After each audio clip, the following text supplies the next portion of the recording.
ನಾರಾಯಣಾಯ ಪರಿಪೂರ್ಣಗುಣಾರ್ಣವಾಯ ವಿಶ್ವೋದಯ ಸ್ಥಿತಿಲಯೋನ್ನಿಯತಿಪ್ರದಾಯ ಜ್ಞಾನಪ್ರದಾಯ ವಿಬುಧಾಸುರ ಸೌಖ್ಯ ದುಃಖ ಸತ್ಕಾರಣಾಯ ವಿತತಾಯ ನಮೋ ನಮಸ್ತೆ. ಅಭ್ರಂ ಭಂಗರಹಿತಂ ಅಜಡಂ ವಿಮಲಂ ಸದಾ ಆನಂದತೀರ್ಥಮತುಲಂ ಭಜೆ ತಾಪತ್ರಯಾಪಹಂ. ಭವತಿ ಯದನುಭಾವಾದೇಡಮೂಕೋಪಿ ವಾಗ್ಮಿ ಜಡಮತಿರಪಿ ಜಂತುರ್ಚಾಯತೆ ಪ್ರಜ್ಞಮೌಲಿ ಸಕಲ ವಚನಚೇತೋ ದೇವತಾ ಭಾರತೀ ಸಾ ಮಮ ವಚಸಿ ನಿಧತ್ತಾಂ ಸನ್ನಿಧಿಂ ಮಾನಸೇ ಚ. ಅಸ್ಮದ್ಗುರು ಸಮಾರಂಭ ಟೀಕಾಕೃತ್ಪಾದ ಮಧ್ಯಗಾಂ ಶ್ರೀಮದಾಚಾರ್ಯ ಪರ್ಯಂತಾಂ ವಂದೇ ಗುರು ಪರಂಪರಾ. ವಿದ್ಯಾಯಾಂ ವಿಬುಧಾಚಾರ್ಯಂ ವೇದಜ್ಞಾನಾಬ್ಧಿಚಂದಿರಂ ದುರ್ಮತಧ್ವಾಂತಮರ್ತಂಡಂ ಸತ್ಯಧ್ಯಾನಮುನಿಂ ಭಜೆ. ಪಂಚಾಶದ್ವರ್ಷಪರ್ಯಂತಂ ಸತತಂ ರಾಮಪೂಜಕಃ ಶ್ರೀ ಸತ್ಯ ಪ್ರಮೋದ ಗುರುರಾಟ್ ಭಾಸತಾಂ ನೋ ಪ್ರದಂಬರ. ಬಂಧುಸ್ತ್ವಂ ಗುರುರಿಷ್ಟದೈವತಮಿತಿ ತತ್ಪಾದ ಪಂಕೇರುಹಂ ಪ್ರಾಪ್ತಂ ಮಾಂ ಪರಿಪಾಲಯೇತಿ ಸತತಂ ಯಾಚೆ ನಿಬದ್ಧಾಂಜಲಿ. ಚಿತ್ತಂ ಮದ್ಗುಣದೋಷ ಚಿಂತನ ವಿಧೌ ನೂನಂ ಮನಂ ಮಾ ಕೃತಃ. ಶ್ರೀ ಸತ್ಯಾತ್ಮಗುರೋ ತ್ವದಂಗ್ರಿಯುಗಲಂ ಹಿತ್ವಾ ನಮೇ ಸದ್ಗತಿ. ಯೈರಹಂ ಶುಕವತ್ ಸಮ್ಯಕ್ ಶಿಕ್ಷಿತೋಸ್ಮಿ ಕೃಪಾಲುಭಿಃ ತಾನ್ ವಂದೇ ಧೇನುಪಾಚಾರ್ಯಾನ್ ತತ್ವಜ್ಞಾನಾರ್ಥ ಸಿದ್ಧಿ. ಶ್ರೀ ಗುರುಭ್ಯೋ ನಮಃ. ಹರಿ ಓಂ. ಹರಿ ಓಂ.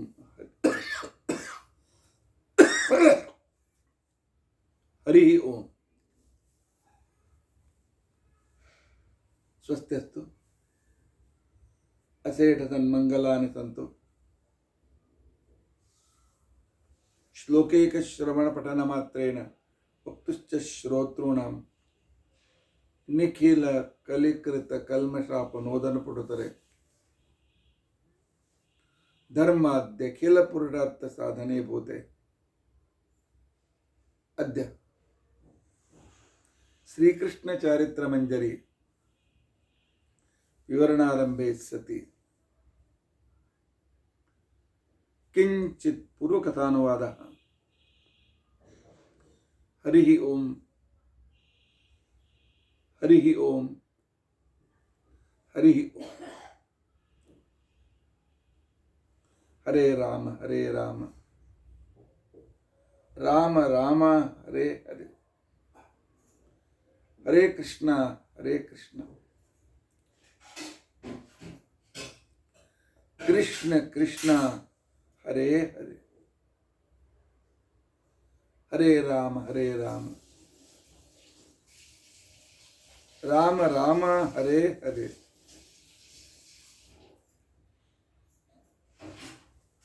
ಹರೇ ಕೃಷ್ಣ ಹರೇ ಕೃಷ್ಣ ಕೃಷ್ಣ ಕೃಷ್ಣ ಹರೇ ಹರೇ.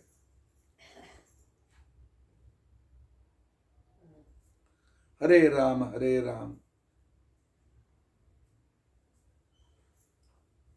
ರಾಮ ರಾಮ ಹರೇ ಹರೇ.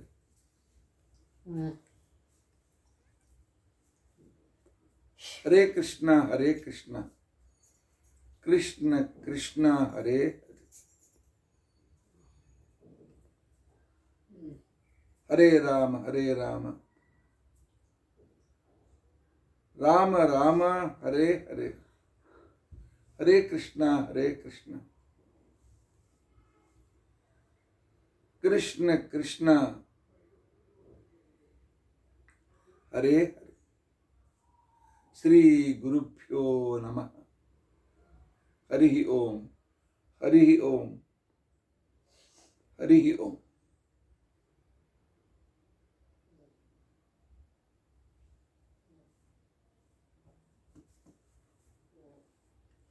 ನಿನ್ನಿನ ದಿನದ ಶ್ರೀಕೃಷ್ಣ ಚಾರಿತ್ರ ಮಂಜರಿಯ ಕಥಾನುಸಾರವಾಗಿ ನಿನ್ನಿನ ದಿನ ಅಂತಿಕೊಂಡು ಅಂತ ಹೇಳೋದು ಇಂದಿನ ಶ್ಲೋಕ ಅಂತ ಅನ್ನೋ ಅರ್ಥದಲ್ಲಿ. ಯಾಕೆ ನಿನ್ನೆ ನಾನು ಪ್ರವಚನ ಮಾಡಲಿಕ್ಕೆ ಆಗಲಿಲ್ಲ, ಬೇರೆ ಕೆಲಸದಲ್ಲಿ ವ್ಯಸ್ತನಾದ್ದರಿಂದಾಗಿ ಕೆಲಸ ಮಾಡಲಿಕ್ಕಾಗಿಲ್ಲ, ಪ್ರವಚನ ಮಾಡಲಿಕ್ಕಾಗಲಿಲ್ಲ. ಶ್ರೀಕೃಷ್ಣ ತನ್ನ ನೀತಿ ಮತ್ತು ಭೀಮಸೇನನ ಬಲದ ಆಧಾರವನ್ನು ಇಟ್ಟುಕೊಂಡು ಪರಮಾತ್ಮನಿಗೇನು ಬೇಕಾಗಿರಲಿಲ್ಲ, ಜಗತ್ತಿಗೆ ತೋರಿಸಿಕೊಡ್ತಾನೆ. ಕೇವಲ ಬಲ ಇದ್ದರೂ ನಡೆಯೋದಿಲ್ಲ, ಕೇವಲ ಯುಕ್ತಿ ಇದ್ದರೂ ನಡೆಯೋದಿಲ್ಲ. ಯುಕ್ತಿಯೂ ಬೇಕು, ಜೊತೆಯಲ್ಲಿ ಬಲವೂ ಬೇಕು. ಅದಕ್ಕೋಸ್ಕರ ಪರಮಾತ್ಮ ಹೇಳ್ತಾನೆ, ಮಯಿ ನೀತಿ ಬಲಂ ಭೀಮೆ. ನನ್ನ ನೀತಿ ಮತ್ತು ಭೀಮನ ಬಲ. ಪರಮಾತ್ಮನ ನೀತಿ ಏನು? ಪರಮಾತ್ಮ ಇಲ್ಲಿವರೆಗೂ ಎಷ್ಟು ಅಸುರರನ್ನು ಕೊಂದ, ಎಷ್ಟು ರಾಜರನ್ನು ಸೋಲಿಸಿದ, ಎಷ್ಟು ಯುದ್ಧಗಳನ್ನು ಮಾಡಿದ. ಕೃಷ್ಣನ ನೀತಿ ಹೆಚ್ಚು ರಕ್ತಪಾತವಿಲ್ಲದೆ ಶತ್ರುಗಳನ್ನು ಹೇಗೆ ಸಂಹರಿಸಬೇಕು. ಹೆಚ್ಚು ರಕ್ತಪಾತವಾದದ್ದು ಮಹಾಭಾರತ ಯುದ್ಧದಲ್ಲಿ ಮಾತ್ರ ಅನಿವಾರ್ಯವಾಗಿತ್ತು. ಆದರೆ ಜರಾಸಂಧ 20 ಅಕ್ಷೋಹಿಣಿ ಸೈನ್ಯ ಇಟ್ಟುಕೊಂಡ ವ್ಯಕ್ತಿ, ಅವನ ಜೊತೆಗೆ ಸೈನ್ಯ ತೆಗೆದುಕೊಂಡು ಹೋಗಿ ಯುದ್ಧ ಮಾಡಿದರೆ ಎಷ್ಟು ಸೈನಿಕರು ಸಾಯ್ತು? 2 ಕಡೆಯಿಂದ ಸೈನಿಕರು ಸಾಯ್ತಾ ಇದ್ರು. ಇಲ್ಲ, 3 ಜನ ಹೋಗಿದ್ದಾರೆ. ಆಗಿನ ಕಾಲದಲ್ಲಿ ರಾಜ್ಯದ ಯುದ್ಧದ ಸಂದರ್ಭದಲ್ಲಿ ನಿಯಮ ಇತ್ತು. ಮೊದಲು ದ್ಯೂತದಿಂದ ಯುದ್ಧ, ದ್ಯೂತವು ಒಂದು ಥರದ ಯುದ್ಧ. ಎರಡನೇದ್ದು ಬಾಹುಯುದ್ಧ, ಮೂರನೇದ್ದು ಶತ್ರುಯುದ್ಧ. ಬಾಹುಯುದ್ಧಕ್ಕೆ ಆಹ್ವಾನ ಮಾಡಿದಾಗ ಇಲ್ಲ ಅಂತಲೂ ಹಾಗೆ ಇರಲಿಲ್ಲ. ಇಲ್ಲ ಅಂತಂದ್ರೂ ಕೃಷ್ಣ ಕೊಲ್ತಿದ್ದ, ಆ ಮಾತು ಬೇರೆ. ಜರಾಸಂಧನನ್ನು ಸಂಹಾರ ಮಾಡಿದ್ದಾನೆ, ಒಂದು ಬೇರೆ ಸೈನಿಕರ ಒಂದು ಹನಿಯ ರಕ್ತಪಾತ ಆಗಿಲ್ಲ. ಶ್ರೀಕೃಷ್ಣನ ನೀತಿ ಇದೇ ರೀತಿಯಾಗಿರ್ತದೆ. ಇನ್ನು ಜರಾಸಂಧನ ಕೊಂದ ರಾಜ್ಯ ಕೈ ತಗೋಬೇಕಾಯ್ತಲ್ಲ, ಇಲ್ಲ. ನಮ್ಮ ಭಾರತೀಯ ರಾಜನೀತಿಯ ಪ್ರಕಾರ ನಾವು ಆಕ್ರಮಕರಲ್ಲ. ದುಷ್ಟ ರಾಜರಿಗೆ ಸರಿಯಾಗಿ ಬುದ್ಧಿ ಕಲಿಸಿ,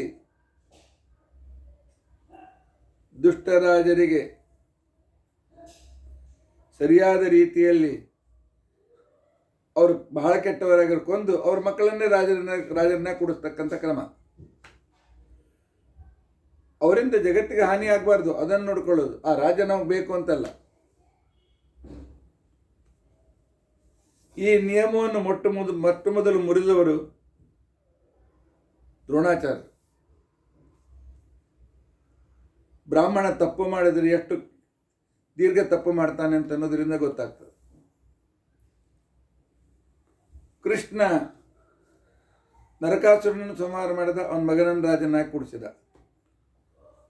ಇಲ್ಲಿಯೂ ಕೂಡ ಜರಾಸಂಧನನ್ನು ಸಂಹಾರ ಮಾಡಿ ಅವನ ಮಗನಾದ ಸಹದೇವನನ್ನು ರಾಜ್ಯದಲ್ಲಿ ಕೂಡಿಸಿದ್ದಾನೆ. ರಾಜಸೂಯಾಗದಲ್ಲಿ ಇನ್ನೊಂದು ಕಂಟಕ, ಮುಂದೆ ಇವರು ಮಹಾಭಾರತ ಯುದ್ಧದ ಸಂದರ್ಭದಲ್ಲಿ ಇನ್ನೊಂದು ದೊಡ್ಡ ಕಂಟಕ ಶಿಶುಪಾಲ. ಶಿಶುಪಾಲ 100 ಬೈಯುವವರೆಗೂ ಅವನನ್ನು ಕ್ಷಮಿಸಿದ್ದಾನೆ ಪರಮಾತ್ಮ.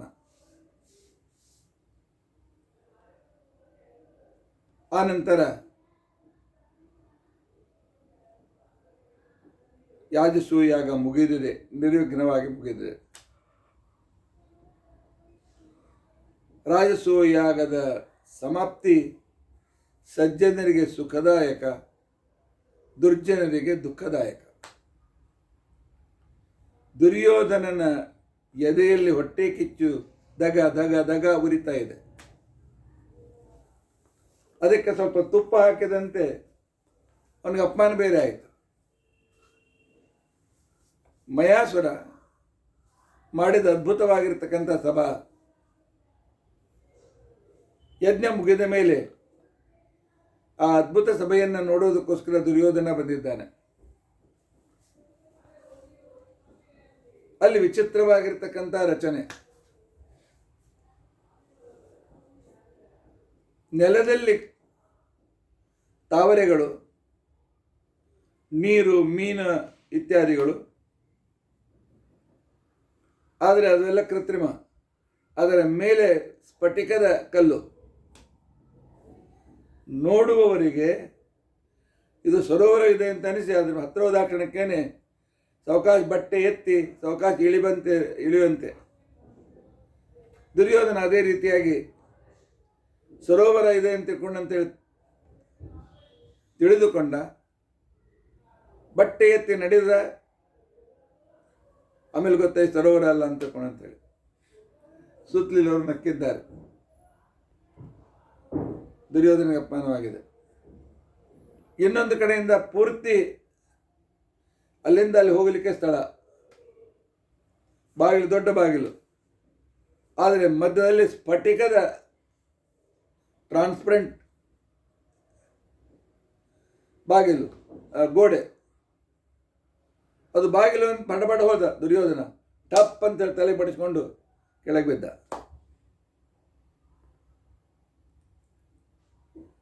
ಇನ್ನು ಸ್ವಲ್ಪ ಮುಂದೆ ಹೋಗಿದ್ದಾನೆ.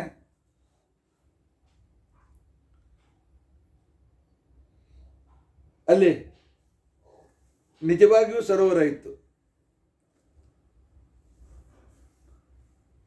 ಆದರೆ ಅವನು ಮೊದಲಿನಾಗೆ ಇದು ಕೂಡ ಸ್ಫಟಿಕದ ಕವರ್ ಇದೆ ಅಂತ ತಿಳ್ಕೊಂಡು ಅಂತೇಳಿ ಸೀದಾ ಹೋದ, ನೀರಿನಲ್ಲಿ ಬಿದ್ದುಬಿಟ್ಟ. ಅಲ್ಲೇ ಮೇಲೆ ಕೃಷ್ಣ ಇದ್ದ, ದ್ರೌಪದಿ, ಭೀಮಸೇನ. ಇಂತಹ ಸಮಯದಲ್ಲಿ ಏನಪ್ಪ,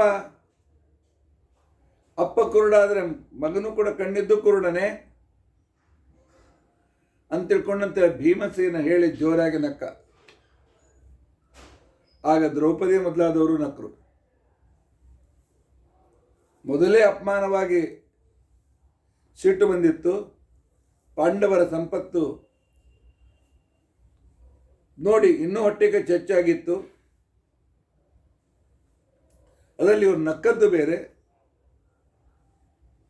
ಆದರೆ ಧರ್ಮರಾಜ ಅವನಿಗೆ ಒಣಬಟ್ಟೆಗಳನ್ನು ಕಳಿಸಿಕೊಟ್ಟಿದ್ದಾನೆ. ದುರ್ಯೋಧನ ತೆಗೆದುಕೊಳ್ಳಿಲ್ಲ, ಹಾಗೆ ಹೋಗ್ಬಿಟ್ಟ ಸಿಟ್ಟಿನಿಂದ. ದುರ್ಯೋಧನ, ಕರ್ಣ, ಶಕುನಿ ಇಂದ್ರಪ್ರಸ್ಥದಿಂದ ಹಸ್ತನಾವತಿಗೆ ಬರ್ತಾ ಇದ್ದಾರೆ. ಮಧ್ಯದ ದಾರಿಯಲ್ಲಿ ದುರ್ಯೋಧನ ಒಂದು ಕಡೆ ಕೂತ್ಬಿಟ್ಟ. ಶಕುನಿ ಮತ್ತು ಕರ್ಣನಿಗೆ ಹೇಳ್ತಾರೆ, ನೀವು ಹೋಗ್ರಿ, ನಾ ಬರೋದಿಲ್ಲ, ಆತ್ಮಹತ್ಯೆ ಮಾಡ್ಕೊಳ್ತೇನೆ. ಯಾವ ಪಾಂಡವರನ್ನ ಬಾಲ್ಯದಿಂದ ನಾನು ಅಪಮಾನಿಸಬೇಕು ಅಂತ ತಿಳ್ಕೊಂಡಂತೇಳಿ ಸತತವಾಗಿ ನಾನು ಪ್ರಯತ್ನ ಪಟ್ಟಿದ್ದೆ. ಪಾಂಡವರನ್ನು ಕೊಲ್ಲಬೇಕು ಅಂತ ಎಲ್ಲ ಉಪಾಯಗಳನ್ನು ಮಾಡಿದೆ. ಆದರೆ ಇಂದು ಅದೇ ಪಾಂಡವರು ನನಗಿಂತ ಹೆಚ್ಚಿನ ಸಂಪತ್ತಿಯನ್ನು ಗಳಿಸಿ ನನಗೆ ಅವಮಾನವಾಗುವಂತೆ ನೋಡಿಕೊಂಡಿದ್ದಾರೆ. ಇಂತಹ ಅಪಮಾನ, ಇದನ್ನು ನೋಡಿ ನಾನು ಸಹಿಸಲಿಕ್ಕೆ ಸಾಧ್ಯವಿಲ್ಲ. ಆ ಸಂಪತ್ತಿ ತೆಗೆದುಕೊಳ್ಳಿಕ್ಕೆ ಆಗೋದಿಲ್ಲ, ಯುದ್ಧ ಮಾಡಲಿಕ್ಕೆ ಆಗೋದಿಲ್ಲ, ಅವರು ಬಲಿಷ್ಠರಾಗಿದ್ದಾರೆ. ಆದ್ದರಿಂದಾಗಿ ನಾನು ಆತ್ಮಹತ್ಯೆ ಮಾಡಿಕೊಳ್ತೇನೆ.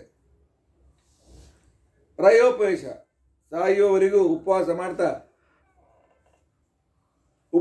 ಮಾಡಿಬಿಡ್ತೇವೆ. ಅದನ್ನು ಪ್ರತಿಜ್ಞೆ ಮಾಡಿ ಪ್ರಾಯೋಪವೇಶ ಕುಳಿತುಕೊಳ್ತಾನೆ. ಆಗ 2 ದಿನಗಳ ನಂತರ ಒಂದು ವಿಚಿತ್ರ ದೃಶ್ಯ, ವಿಚಿತ್ರ ಘಟನೆ. ಒಂದು ದಿವ್ಯ ವ್ಯಕ್ತಿ, ಅದರಷ್ಟೇ ಕ್ರೂರ ವ್ಯಕ್ತಿ,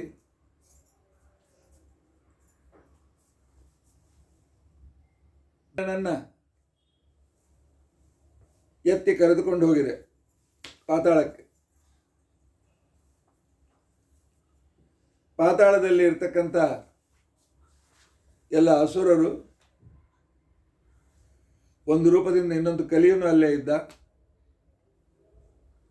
ಆ ಸಭೆಗೆ ದುರ್ಯೋಧನ ಕರೆದುಕೊಂಡು ಹೋದಾಗ ಅಲ್ಲಿದ್ದ ಕಲಿ ಮಾತನಾಡಿದ, ದುರ್ಯೋಧನ, ನಾನು ನೀನು ಒಂದೇ ಗೊತ್ತಿಲ್ಲೇನೋ, ಒಂದು ಅಂಶದಿಂದ ನಾನು ದುರ್ಯೋಧನ ಹುಟ್ಟಿದ್ದೇನೆ, ಒಂದು ಅಂಶದಿಂದ ಇಲ್ಲಿ ಕೂತ್ಕೊಂಡಿದ್ದೇನೆ, ನನಗೆ ಆ ಸಾಮರ್ಥ್ಯ ಇದೆ. ನೀನು ಭೂಮಿ ಮೇಲೆ ಹುಟ್ಟಿದ್ದು ಪಾಂಡವರನ್ನು ಸಂಹರಿಸುವುದಕ್ಕೋಸ್ಕರ. ದೇವತೆಗಳು ಮುಂದೆ ಬರಬಾರದು, ಸಜ್ಜನರು ಮುಂದೆ ಬರಬಾರದು, ಜ್ಞಾನಿಗಳು ಮುಂದೆ ಬರಬಾರದು. ಬರೀ ಹೊಟ್ಟೆ ಕಿಚ್ಚು ಪಟ್ಟರೆ ಏನು ಪ್ರಯೋಜನ? ಆ ಪಾಂಡವರ ಸಂಪೂರ್ಣವಾದಂಥ ಸಂಪತ್ತನ್ನು ನಿನಗೆ ಬರುವಂತೆ ನೀನು ಮಾಡಬೇಕು, ಪ್ರಯತ್ನ ಮಾಡಬೇಕು, ಉಪಾಯ ಮಾಡಬೇಕು. ನಿನ್ನಂಥ ನನ್ನದೇ ಒಂದು ರೂಪನಾದಂಥ ನೀನು ಹೀಗೆ ಈ ರೀತಿಯಾಗಿ ನಿರಾಶನಾದರೆ, ಹೇಳಿಂತೆ ಕೆಲಸ ಬಿಟ್ಕೊಂತ ಕೊಟ್ರೆ ನನಗೆ ಅಪಮಾನಲೇನೋ? ಹೋಗು, ಪ್ರಯತ್ನ ಮಾಡು, ಇನ್ನೂ ಹೆಚ್ಚಿನ ಶಕ್ತಿಯನ್ನು ನಾನು ಕೊಡ್ತೇನೆ, ಇನ್ನೂ ಹೆಚ್ಚಿನ ವಿಶಿಷ್ಟತೆಯನ್ನು ಕೊಡ್ತೇನೆ. ಇಂಥ ಸಂದರ್ಭದಲ್ಲಿ ವಾಪಸ್ ನೀನು ಹೋಗು ಅಂಥೇಳಿ ಹೇಳಿದ್ಮೇಲೆ ಬಂತಾನೆ. ನಿದ್ದೆ ಎತ್ತಿನಂತಾಗಿತ್ತು, ಎಚ್ಚರವಾಗ್ತದೆ.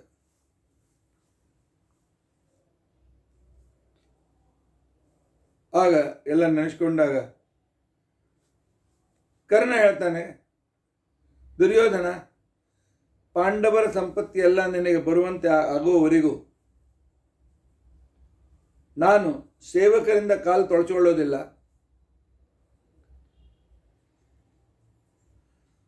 ಆ ನಂತರ ಇವತ್ತಿನಿಂದ ನಾನು ದಾನ ಮಾಡಲಿಕ್ಕೆ ಪ್ರಾರಂಭ ಮಾಡ್ತೇನೆ. ಅಲ್ಲಂತೂ ಸಭೆಯಲ್ಲಿ ದಾನ ಮಾಡಿದ್ದೇನೆ, ದಾನಶೂರ ಕರ್ಣ ಅಂತಕೊಂಡು ನನಗೆ ಹೆಸರು ಬಂತು.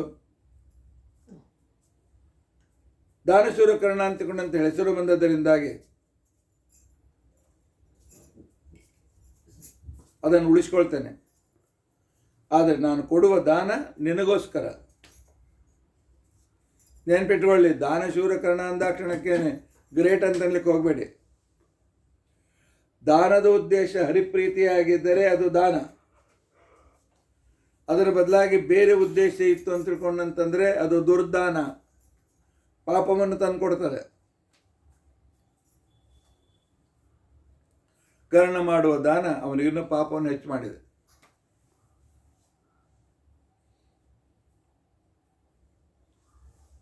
ಕೊನೆಗೆ ಶಕುನಿ ಹೇಳ್ತಾನೆ,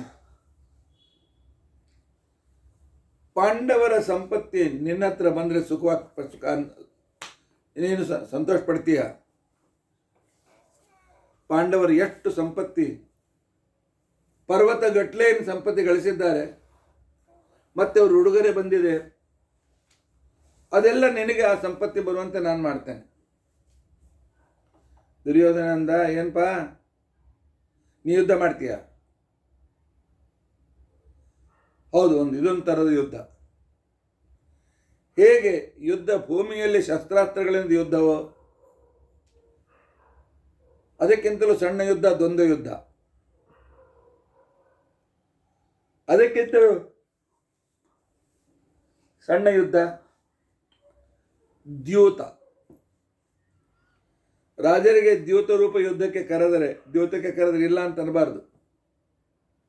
ಅದರಲ್ಲಿ ಧರ್ಮರಾಜನಿಗೆ ಸ್ವಲ್ಪ ದ್ಯೂತದ ಹುಚ್ಚು ಇದೆ. ನಮ್ಮಲ್ಲಿ ಕೂಡ ಸ್ವಲ್ಪ ಒಳ್ಳೆಯ ದೊಡ್ಡ ದೊಡ್ಡ ಜನರಿಗೂ ಮೊಬೈಲ್ ಹುಚ್ಚಿರ್ತದೆ.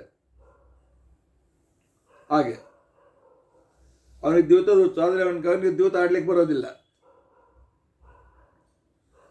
ಅವನನ್ನು ದ್ಯೂತಕ್ಕೆ ಕರೆಯೋಣ, ಧೃತರಾಷ್ಟ್ರರಿಂದಲೇ ಕರೆಸೋಣ.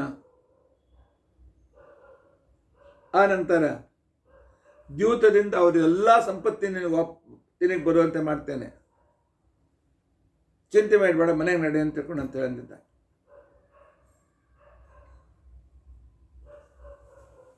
ಕೊನೆಗೆ ದುರ್ಯೋಧನ ತನ್ನ ಊರಿಗೆ ಬಂದಿದ್ದಾನೆ.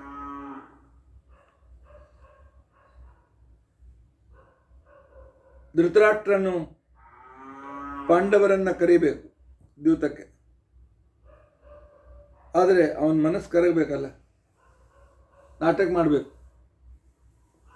4 ದಿವಸ ಆದಮೇಲೆ ದುರ್ಯೋಧನ ಹೋಗಿ ಧೃತರಾಷ್ಟ್ರನಿಗೆ ಹೇಳ್ತಾನೆ, ಧೃತರಾಷ್ಟ್ರ, ಅಪ್ಪ, ಏನಪ್ಪ, ಏನು ಮಗ, ಮತ್ತೇನಪ್ಪ? ಏನಿಲ್ಲ, ನನಗೆ ಸಾಯಲಿಕ್ಕೆ ಅನುಮತಿ ಕೊಡು, ಆತ್ಮಹತ್ಯೆ ಮಾಡ್ಕೊಳ್ಬೇಕಂತ ಮಾಡಿನಪ್ಪ. ಧೃತರಾಷ್ಟ್ರ, ಯಾಕೋ, ಏನಾಯ್ತು? ನೀ ಆತ್ಮಹತ್ಯೆ ಮಾಡ್ಕೊಂಡು ನನ್ನ ಗತಿ ಏನೋ? ಯಾರಿದ್ದರೂ ಅಷ್ಟೇ, ಯಾರು ಹೋದರೂ ಅಷ್ಟೇ, ನಮ್ಮ ಗತಿ ನಮ್ಮದೇ ಇರ್ತದೆ. ನನ್ನ ಗತಿ ಏನು? ಯಾಕೆ ಸಾಯ್ತಿ? ಯಾಕೆ ಆತ್ಮಹತ್ಯೆ ಮಾಡ್ಕೊಳ್ತೀನಿ? ನಿನ್ಗೇನು ಕಡಿಮೆ ಆಗಿದೋ? ಇಲ್ಲ, ಪಾಂಡವರ ಸಂಪತ್ತಿ ನೋಡಿ ನನ್ನ ಹೊಟ್ಟೆ ಉರಿತಾ ಇದೆ. ಈ ಉರಿಯು ಸಹನೆ ಮಾಡಿಕೊಳ್ಳಿಕ್ಕೆ ಆಗೋದಿಲ್ಲ, ಅದಕ್ಕಾಗಿ ನಾನು ಆತ್ಮಹತ್ಯೆ ಮಾಡ್ಕೊಳ್ತೇನೆ. ಅವರ ಆ ಸಂಪತ್ತಿ ನನಗೆ ಬಂದರೆ ಮಾತ್ರ ಸಂತೋಷ ಆಗ್ತೇನೆ. ಅದೇಗಾಗ್ತದೆ, ನೀವು ಯುದ್ಧ ತಯಾರು ಮಾಡು, ಸೈನ್ಯ ತಯಾರು ಮಾಡು, ಯುದ್ಧ ಮಾಡು, ಅದೆಲ್ಲ ಆಗೋದಿಲ್ಲ. ಹಾಗೇನು ಮಾಡ್ತೀನಿ? ನೀನು ಹಿರಿಯನಾಗಿ ಧರ್ಮರಾಜನಿಗೆ ದ್ಯೂತಕ್ಕೆ ಬರಬೇಕು ಅಂತ ಆಹ್ವಾನ ಕೊಡಬೇಕು. ನಿನ್ನ ಮಾತನ್ನು ಅವನಾಗಲಿ ಪಾಂಡವರಾಗಲಿ ಮೀರುವುದಿಲ್ಲ. ಆದ್ದರಿಂದಾಗಿ ಅವರನ್ನು ದ್ಯೂತಕ್ಕೆ ಕರಿ ಆಮಂತ್ರಣ ಮಾಡು. ಏನೋಪ್ಪ ಅಂತ ಏನಾದರೂ ಹೆಚ್ಚು ಕಡಿಮೆ ಆದರೆ, ಅವ್ರು ನಿನಗೇನಾದರೂ ಮಾಡಿದರೆ, ಇಲ್ಲಪ್ಪ ಏನೋ ಆಟ ಆಡ್ತೇವೆ, ಮನೋರಂಜನೆ, ನೀವು ಕೂಡ ನೋಡೋರಂತೆ, ಅಷ್ಟು ಕೂಡ ನೀನು ಮಾಡಬಾರ್ದು ನಿನ್ನ ಮಗನಿಗೋಸ್ಕರ ಅಂದಾಗ ಧೃತರಾಷ್ಟ್ರ ಸಂಜಯನನ್ನು ದ್ಯೂತನನ್ನಾಗಿ ಮಾಡಿ ಧರ್ಮರಾಜನ ಹತ್ರ ಕಳಿಸಿಕೊಡ್ತಾನೆ.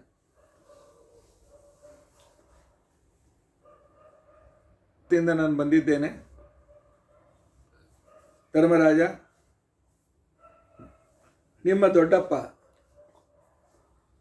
ನೀವು ಜೂಜಾಟಕ್ಕೆ ಬರಬೇಕು ಅಂತ ಆಹ್ವಾನ ಕೊಟ್ಟಿದ್ದಾನೆ. ಧರ್ಮರಾಜು ಆಟಕ್ಕೆ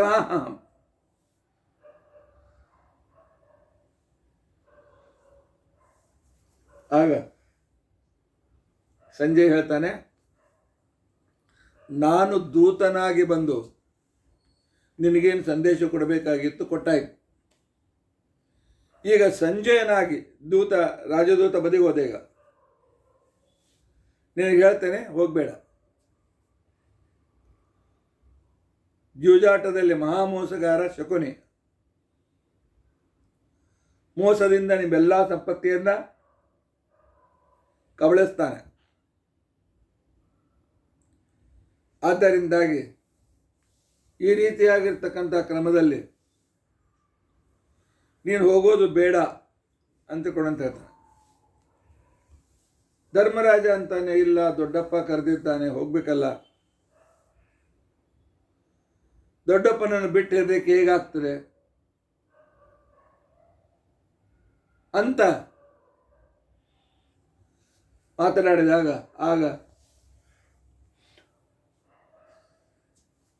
ದೊಡ್ಡಪ್ಪ ಕರೀತಾನೆ ಹೋಗಬೇಕು ಅಂತ. ಭೀಮ ತಿಳಿಸಿ ಹೇಳ್ತಾನೆ, ದ್ರೌಪದಿ ತಿಳಿಸಿ ಹೇಳ್ತಾಳೆ.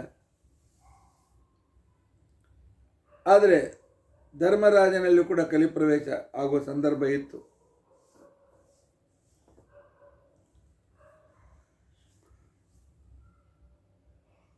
ನಮ್ಮ ಮಕ್ಕಳು ಮೊಮ್ಮಕ್ಕಳು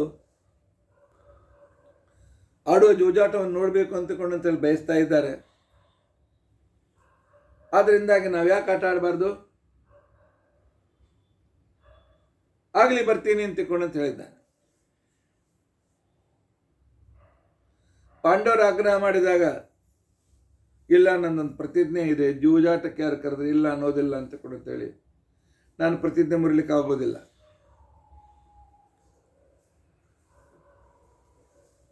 ಧರ್ಮರಾಜನ ಈ ಮಾತಿನಿಂದ ಮನಸ್ಸಿಲ್ಲದೆ ಎಲ್ಲರೂ ಒಪ್ಕೊಳ್ತಾರೆ. ಧರ್ಮರಾಜ ಆನಂತರ ಅಂತಃಪುರದ ಸ್ತ್ರೀಯರೆಲ್ಲ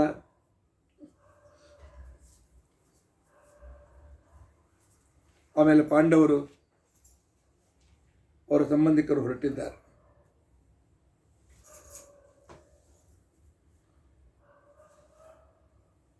ಧರ್ಮರಾಜ ರಾಜನ ಜೊತೆಗೆ ಅಲ್ಲಿಯ ರಾಜನೂ ಆಟ ಆಡಬೇಕು. ನಿಜವಾಗಿಯೂ ಆಹ್ವಾನದಲ್ಲಿ ಪ್ರಕಾರ ಹೋದಾಕ್ಷಣಿಗೆ ದುರ್ಯೋಧನ ಹೇಳ್ತಾನೆ, ನನ್ನ ಪರವಾಗಿ ಶಕುನಿ ಆಟ ಆಡ್ತಾನೆ ಅಂತೇಳಿ. ಆಗಲೇ ಧರ್ಮರಾಜ ಇಲ್ಲ ಅಂತನ್ಬೇಕಾಗಿತ್ತು. ರಾಜರ ಜೊತೆಗೆ ರಾಜರೇ ಆಟ ಆಡಬೇಕು ಅಂತೇಳಿ. ಆದರೆ ಆ ಸಭೆಯಲ್ಲಿ ಕಲಿಪ್ರವೇಶ, ಭೀಮ, ದ್ರೌಪದಿ, ವಿದುರ ಈ ಮೂರನೇ ಜನ ಬಿಟ್ಟು ಎಲ್ಲರಲ್ಲಿಯೂ ಕಲಿಪ್ರವೇಶವಾಗಿದೆ. ಕಲಿಪ್ರವೇಶವಾಗಿದೆ ಅಂದ್ರೆ ಏನರ್ಥ? ಸರಿಯಾದ ತಿಳುವಳಿಕೆ ಹೊರಟೋಗ್ಬಿಡ್ತದೆ, ವಿವೇಕ ಹೊರಟೋಗ್ತದೆ.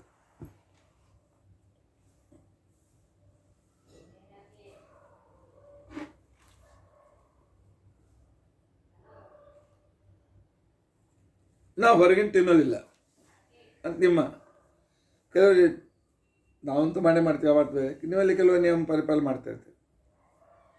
ಆದರೆ ಅತೀ ಬೇಕಾದ ಫ್ರೆಂಡ್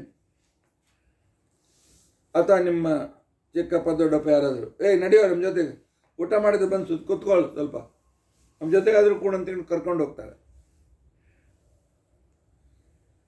ಅಲ್ಲೋ ನಮ್ಮ ಜೊತೆಗೆ ಒಂದು ಚಾಯ್ ಆದರೂ ಕುಡಿಬಾರ್ದೇನೋ? ನಾವು ಮರ್ಯಾದೆ ಅಲ್ಲೇನೋ?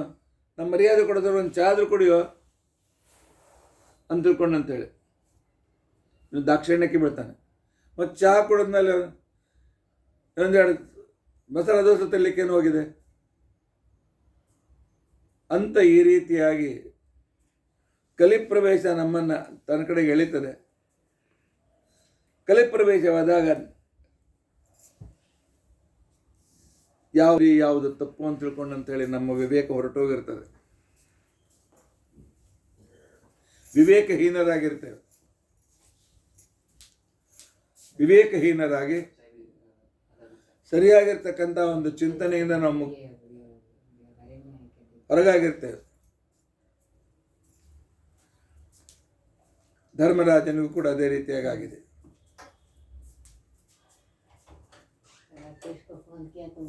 ಧರ್ಮರಾಜ ದ್ಯೂತಕ್ಕೆ ಒಪ್ಪಿಕೊಂಡಿದ್ದಾರೆ. ಧರ್ಮರಾಜನಿಗೆ ಜೂಜಾಟ ಬರ್ತಿರಲಿಲ್ಲ. ಆದರೆ ಅದರಲ್ಲಿ ಇಂಟ್ರೆಸ್ಟ್ ಇತ್ತು. ನಮ್ಮಂಥವ್ರು ಕ್ರಿಕೆಟ್ನಲ್ಲಿ ಇಂಟ್ರೆಸ್ಟ್ ಇದೆ, ಆದರೆ ಬ್ಯಾಟ್ ಸರಿಯಾಗಿ ಹಿಡಿದು ಹೇಗೆ ಆಡಬೇಕು ಅಂತ ಅನ್ನೋದು ಗೊತ್ತಿಲ್ಲ. ಉಪಯೋಗ ಏನು?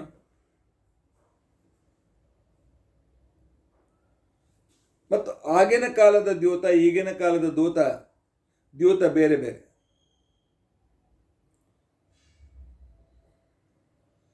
ಆಗಿನ ಕಾಲದ ದೂತ ಹೇಗೆ ಅಂತ ಕೊಡಂತಂದರೆ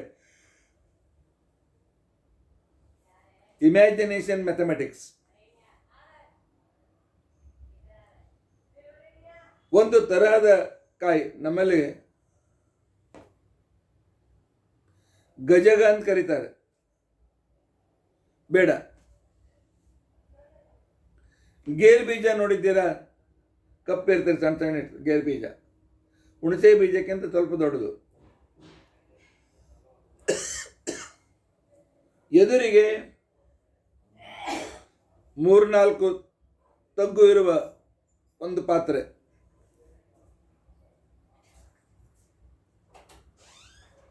ಎದುರಿಗಿನಿರ್ತಕ್ಕಂಥವನು ಆ ಪಾತ್ರೆಯಲ್ಲಿ ಆ ಬೀಜಗಳನ್ನು ಅಲ್ಲಿ ಹಾಕ್ತಾನೆ. ಬೀಜ ಹಾಕಿರ್ತಕ್ಕಂಥ ಸಂದರ್ಭದಲ್ಲಿ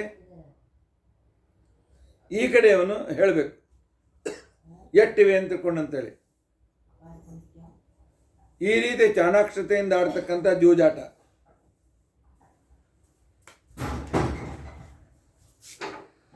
ಸರಿಯಾದರೆ ಇವನು ಗೆದ್ದ, ಅವ್ರು ಹೇಳಿದ ಸರಿಯಾಗದೇ ಇದ್ರೆ ಇವನು ಸೋತಂತೆ.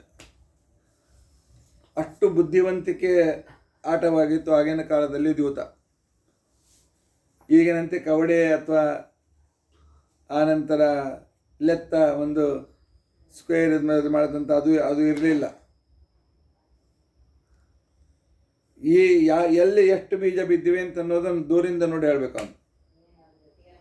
ಅಷ್ಟು ಇಮ್ಯಾಜಿನೇಷನ್, ಇಷ್ಟು ಇಲ್ಲಿವರೆಗೆ ಬಿದ್ದಿವೆ ಅಂದ್ರೆ ಇಷ್ಟು ಇರಬೇಕು ಅಂತ ಅನ್ನೋ ಕಲ್ಪನೆ.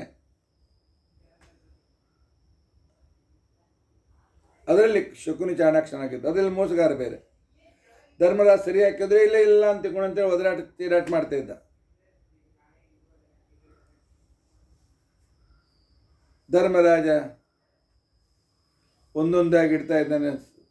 1000 ರಥ, 1000 ಕುದುರೆಗಳು, 10,000 ಆನೆಗಳು, ಆನಂತರ ಬಂಗಾರ ಆಭರಣ.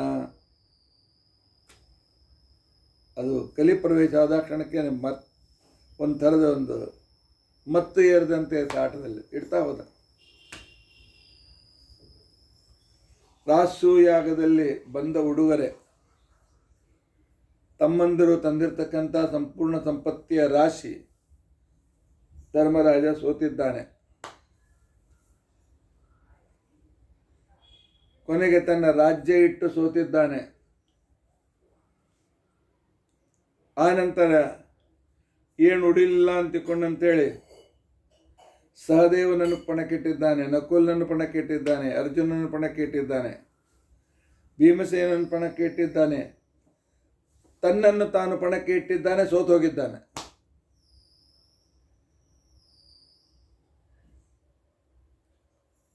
ಆಗ ಧರ್ಮರಾಜ ಹೇಳಿದ, ನಂದೆಲ್ಲ ಮುಗಿಯಿತು, ಏನು ಮಾಡ್ಲಿಕ್ಕೆ, ಅಲ್ಲ ಖಾಲಿ ಆದೆ, ಆಟ ನಿಲ್ಲಿಸ್ತೇನೆ. ಅಲ್ಲೋ ದ್ರೌಪದಿ ಇದ್ದಾಳಲ್ಲ ಅಂತನ್ನೋದು ನೆನಪು ಮಾಡಿಕೊಟ್ಟವನು ಕರ್ಣ. ಕರ್ಣನಿಗೆ ದುರ್ಯೋಧನಿಗೆ ದ್ರೌಪದಿಯ ಬಗ್ಗೆ ದ್ವೇಷ. ಯಾಕೆ? ಸ್ವಯಂವರದಲ್ಲಿ ನಮ್ಮ ಕೊರಳೆಗೆ ಮಾಲೆ ಹಾಕಲಿಲ್ಲ ಇವಳು, ನಮ್ಮನ್ನು ಅಪಮಾನ ಮಾಡಿದ್ದಾಳೆ.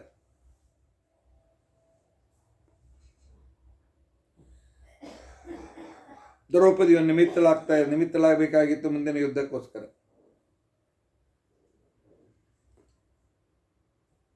ಆಗ ದ್ರೌಪದಿಯನ್ನು ಪಣಕ್ಕೆ ಇಟ್ಟಿದ್ದಾರೆ.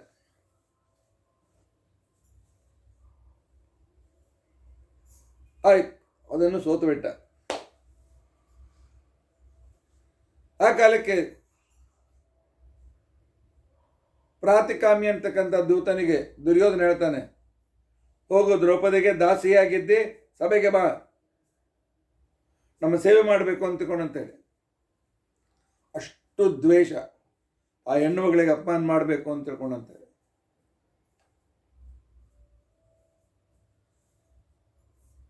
ಈ ಎಲ್ಲ ಆಕ್ರಮಣಕಾರರು ರಾಜ್ಯವನ್ನು ಗೆಲ್ಲೋದಷ್ಟೇ, ಅವರಿನ ಹೆಣ್ಮಕ್ಳನ್ನು ಅಪಹರಣ ಮಾಡಿಕೊಂಡು ಅವ್ರ ಶೀಲವನ್ನು ಅಪರಾಧ ಮಾಡಿ ಕೊಂದಾಕಿ ಇಂಥ ಕೆಲಸವನ್ನು ಮಾಡ್ತಕ್ಕಂಥದ್ದು ಎಷ್ಟೋ ಆಕ್ರಮಣವನ್ನು ನಮ್ಮ ದೇಶ ಅನುಭವಿಸಿದೆ.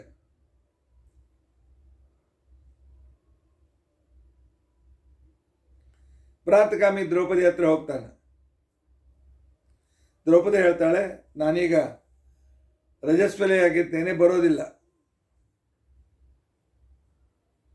ಅವಳು ಭಾರತೀ ದೇವಿ, ಅವಳಿಗೆಲ್ಲ ದೋಷ ಇರಲಿಲ್ಲ. ಆದರೂ ವ್ಯವಹಾರಕ್ಕೆ ಈ ರೀತಿಯ ವ್ಯವಹಾರವನ್ನು ಮಾಡ್ತಾ ಇದ್ಲು.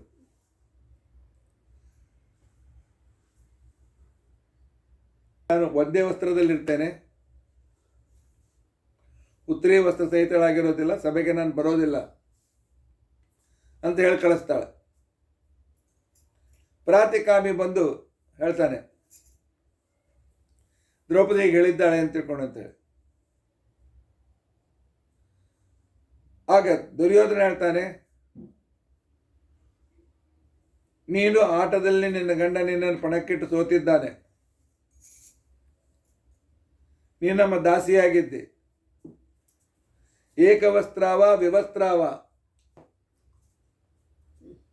ಒಂದೇ ಬಟ್ಟೆ ಮೇಲೆ ಇರು, ಒಂದೇ ಬಟ್ಟೆ ಇಲ್ಲದೆ ಇರು, ಏನೇ ಇರು, ಬಾ ಕರೆದಿದ್ದೇವೆ ಬರಬೇಕು.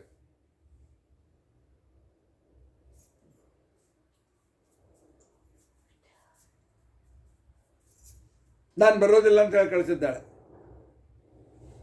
ಧೈರ್ಯವಂತಳಾಗಿರ್ತಕ್ಕಂಥ ದ್ರೌಪದಿ. ಕೊನೆಗೆ ದುಶ್ಯಾಸನೇ ಹೋಗ್ತಾನೆ,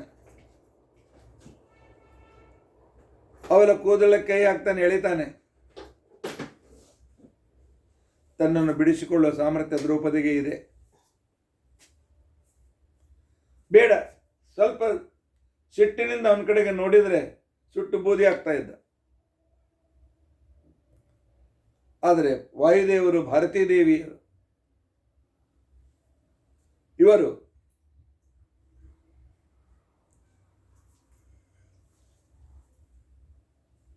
ತನ್ನ ಸಂಕಲ್ಪವನ್ನು ಬಲ್ಲವರು.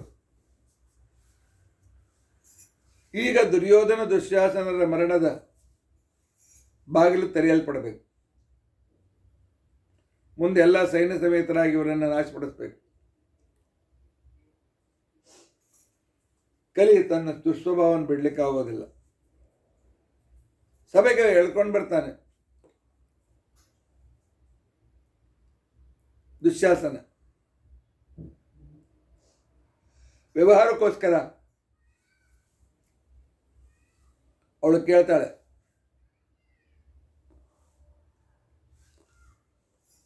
ಯಾವ ನಿಯಮದ ಪ್ರಕಾರ ನನ್ನನ್ನು ಕರೆದುಕೊಂಡು ಬಂದಿದ್ದೀರಿ? ಸಭೆಯಲ್ಲಿರ್ತಕ್ಕಂಥ ಭೀಷ್ಮಾಚಾರ್ಯರೇ, ದ್ರೋಣಾಚಾರ್ಯರೇ, ಕೃಪಾಚಾರ್ಯರೇ, ಅಶ್ವತ್ಥಾಮಾಚಾರ್ಯರೇ, ಎಲ್ಲ ಜ್ಞಾನಿಗಳೇ, ನನ್ನ 3 ಪ್ರಶ್ನೆಗಳಿಗೆ ಉತ್ತರ ಕೊಡಿ. ಮೊದಲೇದು ದ್ಯೂತ, ಇದು ವ್ಯಾಲಿಡ್ ಆಟ ಅಲ್ಲ.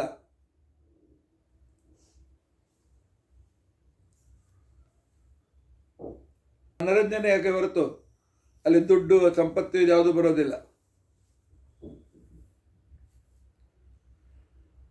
ಆದ್ದರಿಂದಾಗಿ ನಮ್ಮ ರಾಜ್ಯವನ್ನು ಗೆದ್ದಿದ್ದಾರೆ, ನನ್ನನ್ನು ಗೆದ್ದಿದ್ದಾರೆ, ನನ್ನ ಗಂಡಂದ್ರನ್ನು ಗೆದ್ದಿದ್ದಾರೆ, ಇವೆಲ್ಲ ವ್ಯಾಲಿಡ್ ಆಟ ಅಲ್ಲ. ಎರಡನೇದಾಗಿ ಆಡುವ ವ್ಯಕ್ತಿ ನನ್ನ ಗಂಡ ಧರ್ಮರಾಜ. ತನ್ನನ್ನು ತಾನು ಸೋತ ಮೇಲೆ ನನ್ನನ್ನು ಪಣಕ್ಕೆ ಇಡುವಂತ ತಿಳ್ಕೊಂಡಂತ ಹೇಳ್ತಾನೆ. ಪಣಕ್ಕೆ ಇಟ್ಟಿದ್ದಾನೆ. ಯಾವಾಗ ನನ್ನ ಪತಿ ಧರ್ಮರಾಜ ತಾನು ಸೋತೋದ್ನೋ ಆಗ ಅವನಿಗೆ ಆಡುವ ಅಧಿಕಾರವೂ ಹೋಯಿತು. ಆಗ ಅವನು ಪಣಕ್ಕೆ ಇಡ್ಲಿಕ್ಕೆ ಆಗೋದಿಲ್ಲ. ಆದ್ದರಿಂದ ನನ್ನನ್ನು ಪಣಕ್ಕೆ ಇಟ್ಟದ್ದು ಕೂಡ ಇನ್ವ್ಯಾಲಿಡ್. ಇನ್ನು 3ನೇದಾಗಿ ದಾಸಿ ಅಂತ ಕರೀತಾ ಇದ್ದಾರೆ. ಎಲ್ಲಿಯವರೆಗೆ ಹೆಣ್ಮಗಳಿಗೆ ಗಂಡ ಇದ್ದಾನೆ, ಗಂಡು ಮಕ್ಕಳಿದ್ದಾರೆ ಅಂತ ಹೆಣ್ಮಗಳು ಎಂದೂ ಯಾರ ದಾಸಿ ಆಗೋದಿಲ್ಲ. ನನ್ನ ಗಂಡಂದ್ರು ಜೀವಿತ ಇದ್ದಾಗ ನಾನು ಇನ್ನೊಬ್ಬರ ದಾಸಿ ಆಗಲಿಕ್ಕೆ ಸಾಧ್ಯವೇ ಇಲ್ಲ. ನನ್ನ ದಾಸಿ ಅಂತ ಕರೆದುಕೊಂಡು ಬಂದಿದ್ದಾರೆ.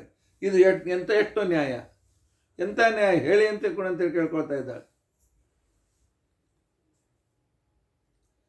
ಮಧ್ಯದಲ್ಲಿ ಕುಂತಿ ಇದ್ದಾಗ ನಿಮಗೆ ನಿಮ್ಮ ಸೊಸೆ ಮರ್ಯಾದೆ ಹೋಗ್ತಾ ಇದೆ, ವಿಚಿಂತೆಯಲ್ಲೇ ನಿಮಗೆ ಅಂದ್ಕೊಂಡು ಕೇಳಿದ್ದಾಳೆ. ಆದರೆ ಎಲ್ಲರೂ ಕಲಿ ಪ್ರವೇಶವಾಗಿತ್ತು.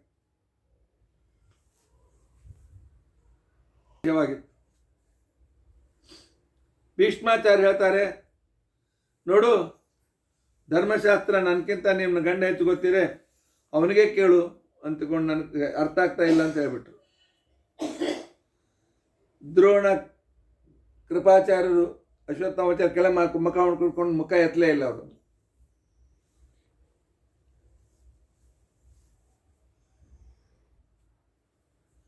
ಹೇಳ್ತಾನೆ, ದ್ರೌಪದಿ ಅಪತಿರ್ಯಸಿ ಕಲ್ಯಾಣಿ, ದ್ಯೂತಲ್ಲಿ ಗಂಡಂದ್ರು ನಿಮ್ಮ ಗಂಡ ಇಟ್ಟು ತಮ್ಮದನ್ನೆಲ್ಲ ಸೋತಿದ್ದಾನೆ, ತಾನು ಸೋತಿದ್ದಾನೆ, ಅವರೆಲ್ಲ ದಾಸರಾಗಿದ್ದಾರೆ. ಹೀಗೆ ಅವ್ರ ಗಂಡಂದ್ರು ಅಲ್ಲೇ ಅಲ್ಲ. ಆದ್ದರಿಂದ ಯಾರ ಆಶ್ರಯಕ್ಕೆ ಹೋಗ್ತಿ? ಹೋಗಿ ಸುಮ್ಮನೆ ದುರ್ಯೋಧನ ಮನೆಗೆ ಹೋಗು, ಅವನ ಆಶ್ರಯ ಪಡಿ, ಅವನ ಅಂತಃಪುರಕ್ಕೆ ಸೇರ್ಕೋ ಅಂತ ತಿಳ್ಕೊಂಡಂತ ಹೇಳ್ತಾನೆ ಕರ್ಣ. ದುಶ್ಯಾಸನ ಇನ್ನೊಮ್ಮೆ ಎಳಿಲಿಕ್ಕೆ ಪ್ರಯತ್ನ ಮಾಡ್ತಾನೆ. ಆಗ ಹೇಳ್ತಾನೆ, ಯಾವ ಕೈಯಿಂದ ನೀ ಎಳೆದುಕೊಂಡು ಬಂದಿದ್ದೀಯ ಅಂತ ದುಷ್ಟ ವ್ಯಕ್ತಿ ನೀನು, ಅನರ್ಗಲ ಮಾತನಾಡ್ತಾ ಇದ್ದೀಯ. ಇವತ್ತೆಲ್ಲ ನಾಳೆ ಯುದ್ಧ ಹಾಗೆ ಆಗ್ತದೆ. ಆ ಯುದ್ಧದಲ್ಲಿ ನಿನ್ನ ಎದೆಯನ್ನು ಸೀಳಿ ನಿನ್ನ ಎದೆಗುಂಡಿಗೆ ನೋಡೆದು ಆ ರಕ್ತವನ್ನು ನಾನು ಪಾನ ಮಾಡ್ತೇನೆ ಅಂತ ಹೇಳಿ ಭೀಮಸೇನ ಪ್ರತಿಜ್ಞೆ ಮಾಡ್ತಾನೆ.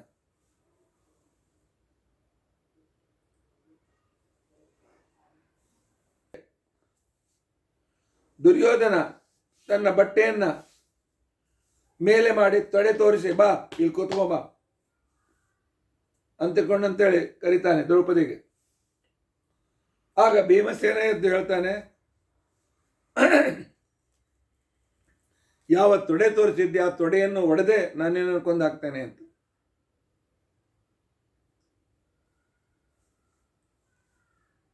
ಹಾಗೆ ದುರ್ಯೋಧನ ಹೇಳ್ತಾನೆ, ಇನ್ನೊಬ್ಬಿದ್ದಲ್ಲ ಕೃಷ್ಣನನ್ನು ದ್ಯೂತಕ್ಕೆ ಇಡು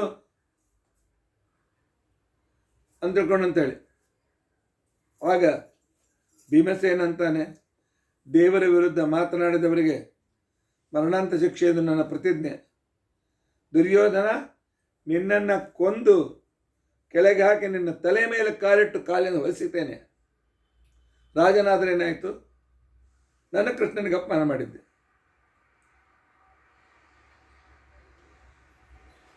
ಇನ್ನು ಮತ್ತೆ ದುರ್ಯೋಧನ ಎಳಿಬೇಕು ಅಂತಕೊಂಡು ಪ್ರಯತ್ನ ಮಾಡ್ತಾನೆ. ಮೊದಲೇ ಆರಂಭದಲ್ಲಿ ತಡಿಬಹುದಾಗಿತ್ತು, ಆದರೆ ಭಗವಂತನ ಸಂಕಲ್ಪ ಈ ರೀತಿಯಾಗಿದೆ ಅಂತ ಅನ್ನೋದು ಭೀಮಸೇನನಿಗೆ ಗೊತ್ತಿತ್ತು. ಸುಮ್ಮನೆ ಕೂತ್ಕೊಂಡಿದ್ದ. ಕೊನೆಗೆ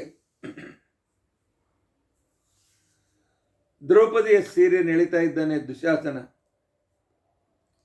ಮರ್ಯಾದೆ ಹೋಗಬಾರ್ದು ಅಂತ ತಿಳ್ಕೊಂಡಂತೇಳಿ ತನ್ನ ಸೆರಗನ್ನು ಗಟ್ಟಿ ಹಿಡ್ಕೊಂಡು ಹೆಗಲ ಮೇಲೆ ಹಿಡ್ಕೊಂಡು ಕೂತ್ಕೊಂಡಿದ್ದ.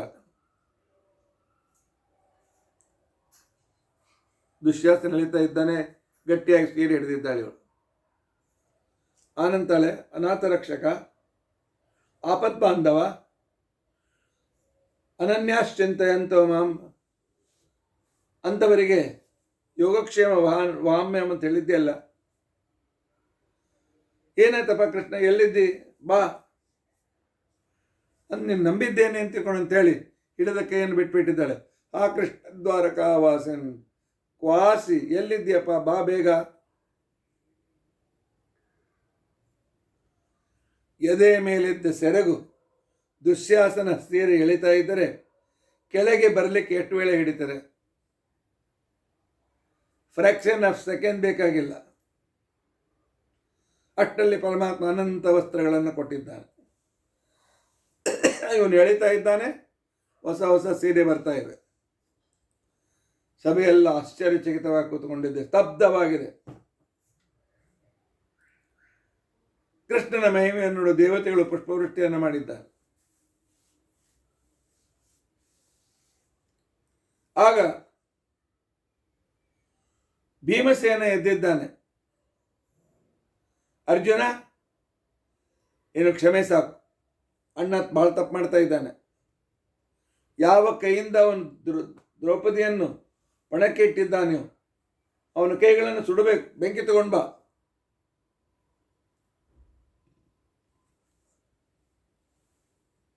ಅರ್ಜುನ ಗಾಬರಿಯಾದ. ಹೀಗೆ ಕೇಳ್ತಾ ಇದ್ದಾನೆ ಅಂತ ತಿಳ್ಕೊಂಡಂತೆ ಆಚಾರ್ಯ ಹೇಳ್ತಾರೆ, ಹಿರಿಯರು ತಪ್ಪು ಮಾಡಿದಾಗ ಮಾತಿನಿಂದ ಅವ್ರಿಗೆ ಶಿಕ್ಷೆ ಕೊಡಬೇಕು ಅಂತ ತಿಳ್ಕೊಂಡಂತದೆ. ಉತ್ತಮ ವಚಸಾ ಶಿಕ್ಷಾ ಅಂತ ತಿಳ್ಕೊಂಡಂತಿದ್ದಾರೆ. ಆದ್ದರಿಂದಾಗಿ ಭೀಮಸೇನ ತನ್ನ ಧರ್ಮವನ್ನು ಬಿಡಲಿಲ್ಲ. ಅನಂತ ವಸ್ತ್ರಗಳನ್ನು ನೋಡಿ, ಅಸಂಖ್ಯ ವಸ್ತ್ರಗಳು, ಒಂದಕ್ಕಿಂತ ಜರತಾರಿ ಸೀರೆಗಳು, ಬೇರೆ ಬೇರೆ ಕಲರ್. ದುರ್ಯೋಧನ ಅಂತಂದು, ಇಷ್ಟು ಸೀರೆ ಪುಕ್ಕಟವಾಗಿ ಸಿಕ್ಕಿದೆ. ದುಶ್ಯಾಸನ ಹೇಳೋದು ಕೈ ಕೆಳಗೆ, ಕೊನೆಗೆ ಕೈ ಸೋತು ಕೆಳಗೆ ಕೂತ್ಕೊಂಡ್ಬಿಟ್ಟ.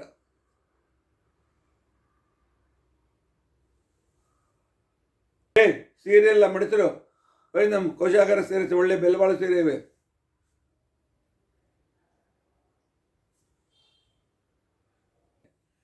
ದ್ರೌಪದಿ ಆ ಸೀರೆ ಕಡೆಗೆ ಸಿಟ್ಟಿನಿಂದ ನೋಡ್ತಾಳೆ. ಬಗ್ಗನೆ ಆ ಬಟ್ಟೆಗೆ ಉರಿ ಹತ್ಬಿಡ್ತೆ, ಸುಟ್ಟು ಬೂದಿ ಆಗ್ಬಿಡ್ತೆ. ಆಗ ಭೀಮಸೇನ ಪ್ರಾಸವನ್ನು ತೆಗೆದುಕೊಂಡು,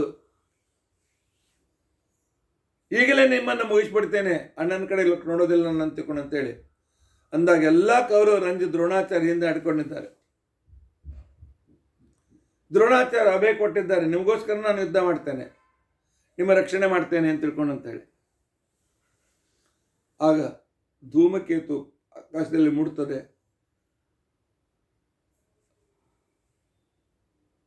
ಚಾಲು ಆಗ್ತದೆ. ಕೆಲವು ಪ್ರಾಣಿಗಳು ವಿಕಾರವಾಗಿ ಒದರ್ಲಿಕ್ಕೆ ಪ್ರಾರಂಭ ಮಾಡ್ತವೆ. ಇದೆಲ್ಲ ದುಶ್ಶಕುನಗಳನ್ನು ನೋಡಿ ಧೃತರಾಷ್ಟ್ರ ಕೇಳ್ತಾನೆ, ಈ ದುಶ್ಶಕುನಗಳ ಅರ್ಥ ಏನು ಅಂತ ತಿಳ್ಕೊಂಡು ಅಂತೇಳಿ. ಆ ಕಾಲಕ್ಕೆ ವಿದುರ ಹೇಳ್ತಾನೆ, ಧೃತರಾಷ್ಟ್ರನಿಗೆ ಹೇಳ್ತಾನೆ, ಧೃತರಾಷ್ಟ್ರ, ಇದು ನಿನ್ನ ವಿನಾಶದ ಸೂಚಕ.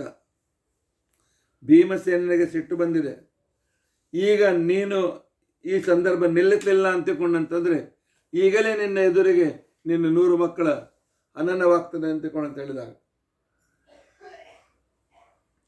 ಆ ಕಾಲದಲ್ಲಿ ಧೃತರಾಷ್ಟ್ರ ಮಾತನಾಡ್ತಾನೆ, ನಿಂತ್ಬೇಡಿ, ನಿಲ್ಲಿ. ದ್ರೌಪದಿ, ಮಾವನ ಕಡೆಯಿಂದ 2 ವರ 3 ವರ ಕೇಳಬೇಕು ಅಂತಿದೆ, ಕೇಳು ಅಂದಾಕ್ಷಣಕ್ಕೆ ದ್ರೌಪದಿ ಹೇಳ್ತಾಳೆ, 1ನೇ ವರದಿಂದ ನಮ್ಮ ಎಲ್ಲ ಸಂಪತ್ತಿ ವಾಪಸ್ ಬರಬೇಕು, ನಮ್ಮ ರಾಜ್ಯ ನಮ್ಗೆ ವಾಪಸ್ ಬರಬೇಕು. 2ನೇ ವರ, ನನ್ನ ಗಂಡಂದ್ರು ಬಂಧನದಿಂದ ಮುಕ್ತನಾಗಬೇಕು. ಇನ್ನು ವರ ಕೇಳೋದಿಲ್ಲ, ಶಾಸ್ತ್ರ ಪ್ರಕಾರ 2ಕ್ಕೆ ಹೆಚ್ಚಿಗೆ ಕೇಳೋದಿಲ್ಲ ಅಂತಂತಾಳೆ. ಆದರೆ 2 ವರದಲ್ಲಿ ಎಲ್ಲವನ್ನೂ ಕೇಳ್ಬಿಟ್ಟಾಗಿತ್ತು.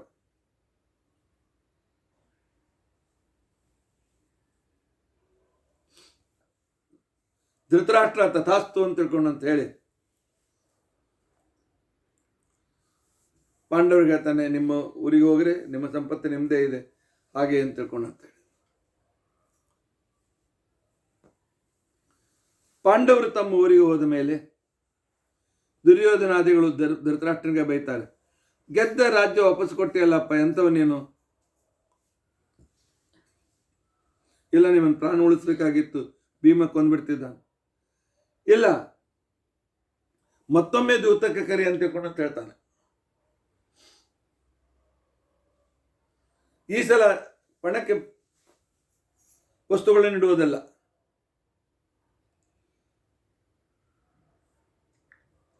ಯಾರು ದ್ಯೂತಲ್ಲಿ ಸೋಲ್ತಾರೆ ಅವರು 12 ವರ್ಷ ವನವಾಸ, 1 ವರ್ಷ ಅಜ್ಞಾತವಾಸ ಮಾಡಬೇಕು. ಆ ಅಜ್ಞಾತವಾಸ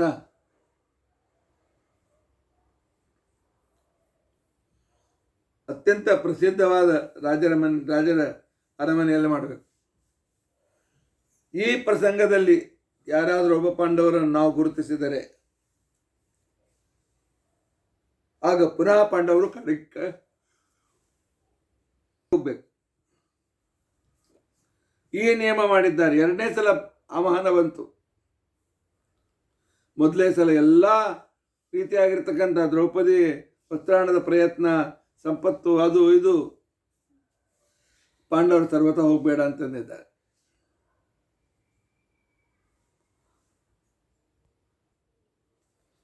ನಮಗೂ ಕೂಡ ಹಾಗೆ ಆಗ್ತದೆ. ಬೇಡ ಬೇಡ ಅಂತಂದು ತಪ್ಪುಗಳನ್ನು ಮಾಡ್ತೇವೆ. ಧರ್ಮರಾಜ ಅಂತಾನೆ, ಇಲ್ಲ ನನ್ನ ಪ್ರತಿಜ್ಞೆ ಇದೆ, ನಾನು ಹೋಗ್ಬೇಕು. ಮತ್ತೆ ದ್ಯೂತಕ್ಕೆ ಬಂದಿದ್ದಾರೆ. ದ್ಯೂತಕ್ಕೆ ಬಂದಿರತಕ್ಕಂಥ ಸಂದರ್ಭದಲ್ಲಿ ಧರ್ಮರಾಜ ಮತ್ತು ಸೋತು ಹೋಗಿದ್ದಾನೆ.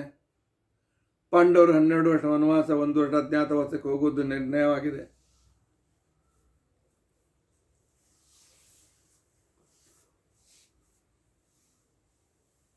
ಆಗ ಪಾಂಡವರು ವನಕ್ಕೆ ಹೋಗುವ ಸಿದ್ಧತೆಯನ್ನು ಮಾಡಿಕೊಳ್ತಾ ಇದ್ದಾರೆ. ವನಕ್ಕೆ ಹೋದ್ಮೇಲೆ ಏನಾಯಿತು, ಕೃಷ್ಣ ಅವರಿಗೇನು ಸಹಾಯ ಮಾಡಿದ, ಉಪಕಾರ ಮಾಡಿದ, ಈ ವೇಳೆಗೆ ಯಾಕೆ ಕೃಷ್ಣ ಬರಲಿಲ್ಲ, ಈ ಎಲ್ಲ ವಿಚಾರಗಳನ್ನು ನಾವು ಕ್ರಮವಾಗಿ ತಿಳಿದುಕೊಳ್ಳಕ್ಕೆ ಪ್ರಯತ್ನಿಸೋಣ.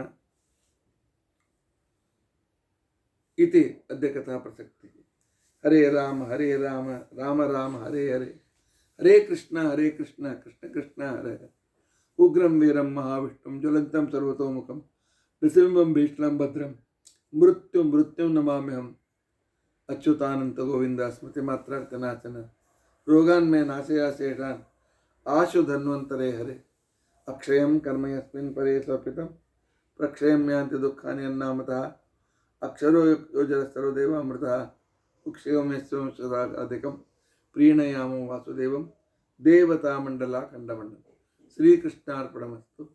ಶ್ರೀಕೃಷ್ಣಾರ್ಪಣ.